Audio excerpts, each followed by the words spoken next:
اگر کسی کی بے حیائی کی عادت نہ جاتی ہو، اگر کسی کی فحش گوئی کی عادت نہ جاتی ہو، اگر کسی کی بری باتوں کی عادت نہ جاتی ہو، یا اللہ نہ کرے آپ کا کوئی دوست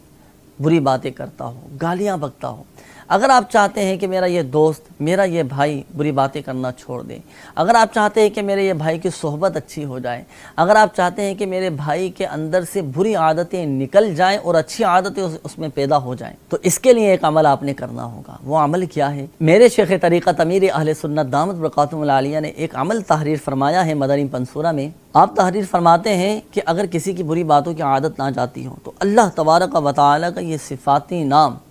یا حمیدو 90 مرتبہ اول و آخر درود پاک کے ساتھ پڑھ کر کسی خالی پیالے پر دم کر دیں۔ اب اس میں پانی ڈال کر اس شخص کو پانی پلائیں تو انشاءاللہ عز و جل اس شخص کی بری باتوں کی عادت ختم ہو جائے گی، فحش گوئی کی عادت ختم ہو جائے گی، اور انشاءاللہ عز و جل اچھی عادت